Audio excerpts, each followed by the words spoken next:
Who am I? That's a very difficult question. I'm somebody who loves football. My father was a player and then he was a coach.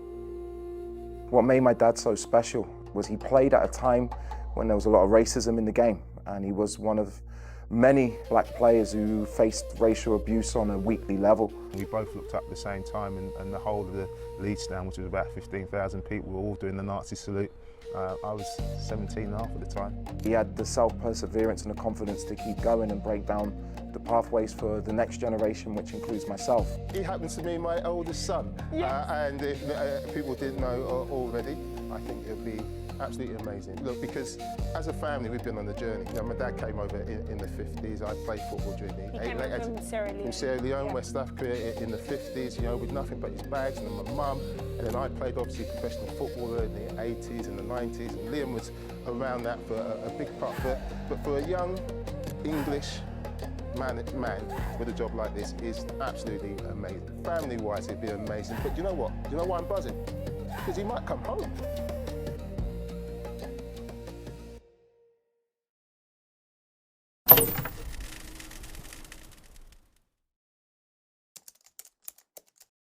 Our story begins in the shadow of war. The Second World War left Britain victorious but shattered.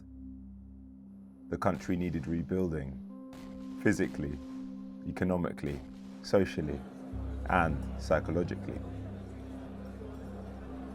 Cities had been bombed for 6 years. Homes were gone. Families lived in prefabs well into the 1950s. The economy was crippled by debt, industry outdated, and food rationed until 1954. Millions of men were dead, injured, still in uniform, or psychologically broken, while hospitals, transport networks, and building sites desperately needed labour. Britain also faced a crisis of identity. Empire was collapsing. Power had shifted to the United States and to the Soviet Union. Old ideas about class, race, and hierarchy no longer held, but nothing had yet replaced them. So Britain turned to her empire. The Empire Windrush brings to Britain 500 Jamaicans. Workers were invited from across the Commonwealth to rebuild the country. New institutions like the National Health Service, founded in 1948, could not function without them. Migrants arrived in a country that needed them, but did not yet accept them. Gladys and Willie Rosenior were among them, arriving from Sierra Leone in West Africa in the 1950s. Gladys came first, recruited into the new NHS, training at Barnet General Hospital. Willie followed soon after, educated, confident, carrying a guitar and a quiet belief that Britain was already his home. By day, he studied engineering and trained to be an electrician. By night, he drank with other black migrants in South London pubs, men who had come to rebuild the country. And in 1954, that belief was tested. In a pub in Tooting, Willie was attacked for speaking, just speaking, to a white woman. A pint glass smashed on his head. As he fell to the floor bleeding, the rest of the pub carried on. Conversations resumed, pints finished, normality quickly restored. In court, the defence assumed he did not understand English. They spoke slowly, loudly. Willie quietly corrected them. And then he asked for leniency for the man who had attacked him. The judge said, "If more people had your attitude, Britain would be a better place." Willie would later call this his real welcome to Britain. A year later, in 1955, days before leaving for national service, Willie and Gladys married at Wandsworth Town Hall. With no witness present, Willie ran into the street and recruited a stranger. they thanked him with a pint. 9 years later, on the 24th of August, 1964, their first son was born. Willie ran through the corridors of Weir Hospital in Balham, holding his newborn aloft like the FA Cup, shouting, "It's a boy, it's a boy. Thank God, it's a boy." But what kind of Britain would that boy grow up in?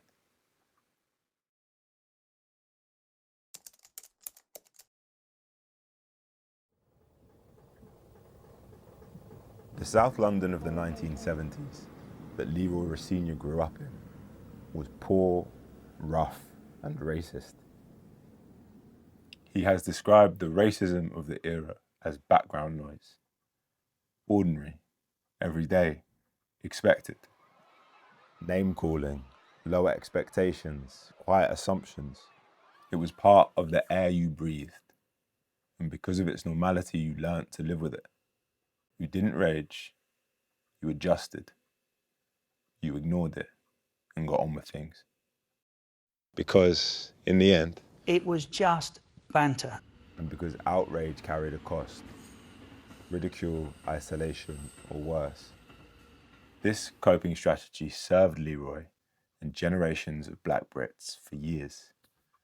But like any survival strategy, it had its limits. One of the quieter tensions in his childhood was that, despite the racism of the decade, black culture was visible in Britain by the 1970s. But it was largely Caribbean defined. It shaped music, language, cultural confidence, even the footballers, Clive Best, Viv Anderson. As someone of African heritage, Leroy grew up without a clear public reflection of himself. Later, he would play international football for Sierra Leone. But for now, that identity lived inside the privacy of the Rosenior home, not in the wider story Britain told about blackness. During this time, football became central to his life. It was a refuge, a structure, a place where ability mattered. And boy, did he have ability. At school, on estates, in parks, wherever there was a ball, he was picked, always first, sometimes to play against boys older, stronger, sharper than him. And coaches noticed. They kept moving him up. By the mid-1970s, his name was known locally. Not loudly, not yet, but with expectation. And in 1977, Fulham came a-knocking. He signed schoolboy forms and shone. But even at youth level, football came with conditions. Keep your head down. Don't answer back. Let things go. It's only banter. Around 1980, at age 16, Leroy signed professional terms, stepping out of childhood and into the unforgiving world of English football. At around the same time, Justin Fashanu, an African Englishman, broke through to the big time. A spectacular goal for Norwich City, a £1 million transfer, a path appeared. One that Leroy thought he could follow. He won Young Player of the Year at Fulham in 1982. By 1985, he was at QPR, playing the game that he loved at the highest level. But the game did not love him back. At a match at Loftus Road in 1986, Leroy scored and was applauded. After the game, fans stopped him for autographs. But in the stands, it was a different story. His parents and sisters, the only black family in their section, listened all afternoon to racist abuse aimed at him, their brother and son. The same man shouting slurs later approached politely for his signature. The Roseniors left, shaken. They never came to watch him play again.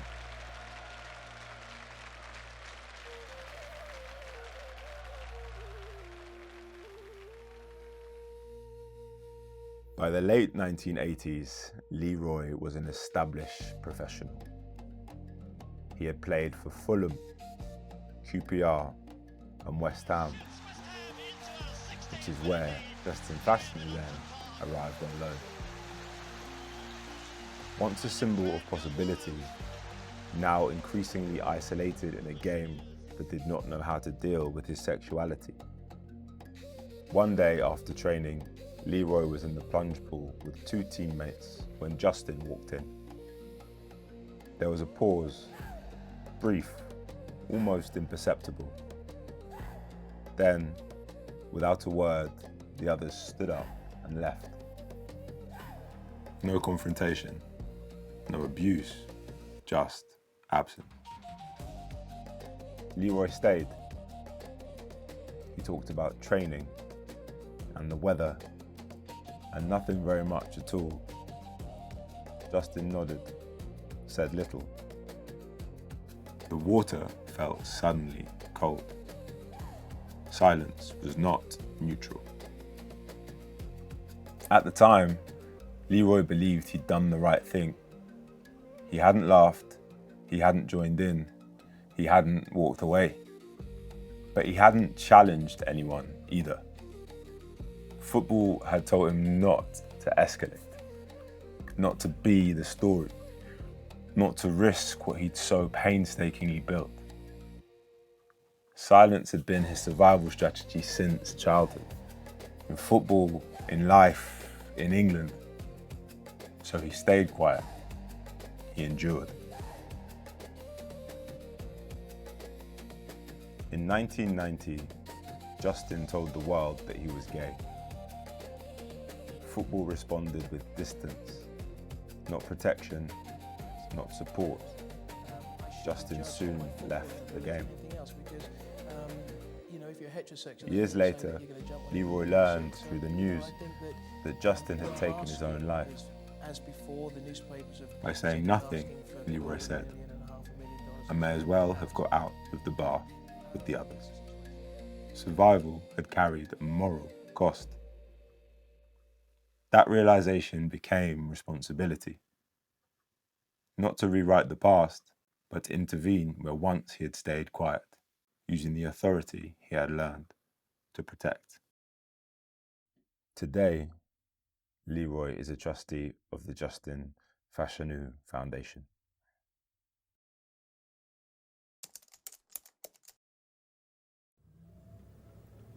By the mid-1980s, Leroy's life was busy, on and off the pitch. In 1986, his first son was born, Liam James Rosenior. 2 generations of the same family, same country, different England. By the 1990s, British identity had diversified, but was still dominated by domestic Caribbean familiarity and outside American influence. African heritage existed quietly. Artists like Sade, footballers like Ugo Ekio, exceptions, signs of a growing population and influence, but not the story. Images of Africa remained crude and distorted. Aid appeals, famine footage, war zones. So when Britain thought about its blackness, it thought Caribbean.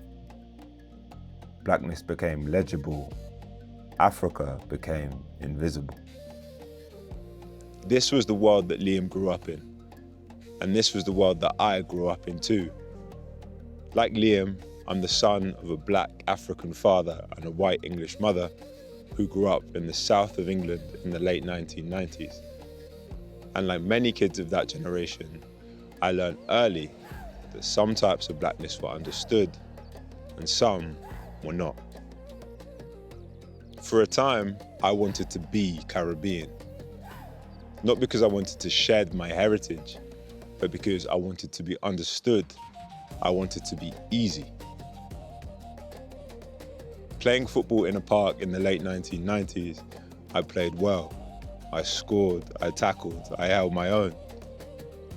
After the game, one of the older boys asked me if I'd like to play again. And then he asked me my name. I hesitated. And then I said, my name is Wayne Brown. My name is not Wayne Brown. On the way home, clothes muddy, knees bloody, I felt ashamed. Not just because I had lied, but why I had lied. I had lied to appear Caribbean, to appear familiar, to appear easy. And all of that was achieved with 2 words: Wayne Brown. Some of it was fear. Fear that a long, unfamiliar African name might raise questions. Fear that it might mark me out as different. Fear that it might cost me belonging. Some of it was convenience, a simple name, no interrogation, no explanation.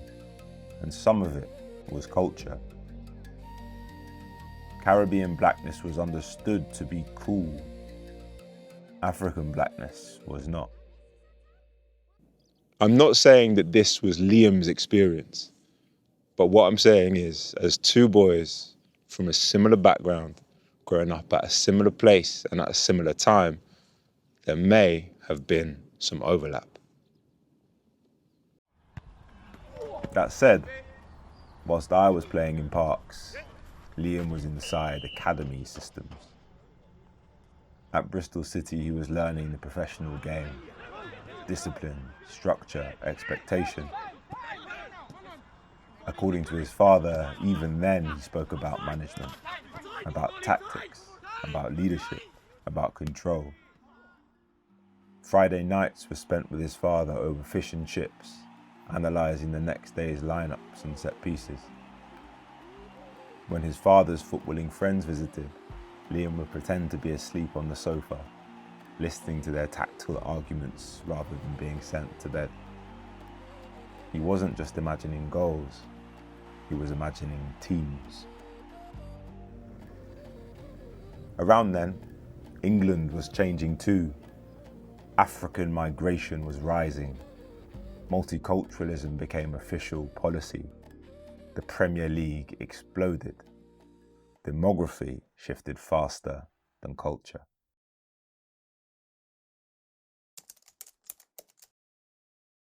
In 2003, Liam secured a Premier League move to his father's first team, Fulham. Over the next decade and a half, he built a long career across English football. Fulham, Reading, Ipswich, Brighton, Hull City, where he reached the FA Cup final in 2014. On paper, it was a solid career, but the game was changing. By the 2000s, the Premier League had become the most global league in the world. Opportunity intensified, contracts shortened, managers turned over. A new manager could undo 2 years of trust in a week. A knock could become a lost season. A new signing could quietly push you down the pecking order. There were months when Liam trained well and didn't play, weeks when he played and felt uncertain still. This was not failure, this was survival. At the same time, African heritage became more visible in Britain itself, and by the 2010s, her African population outnumbered the Caribbean one. Eventually, the pitch reflected it too. England teams now featured players whose African heritage sat comfortably alongside English identity. None of England's squads in the 2000s included players of direct African heritage. By the late 2010s, That presence was central at major tournaments. Belonging was possible, visible and accepted, but never guaranteed. 19-year-old Dele Alli with a stunning goal.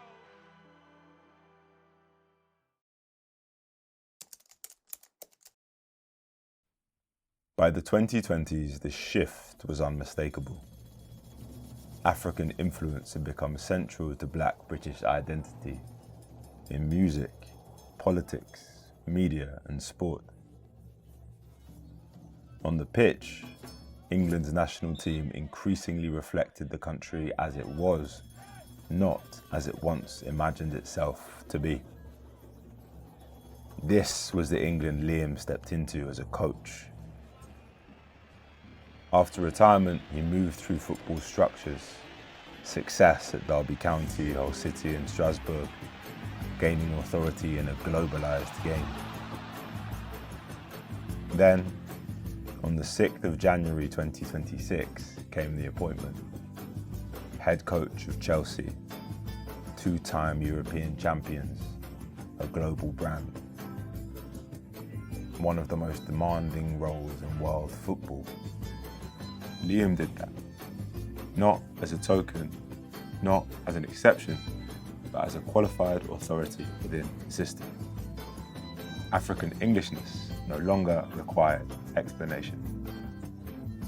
Liam Rosenior's position was not just a personal achievement, it was a position unimaginable when his grandparents arrived, hopeful, qualified, and unseen. It was the answer to a story that began with their arrival many years ago. We are Know Your Ball. Thank you so much for watching. We'll see you on the next one. Bye-bye.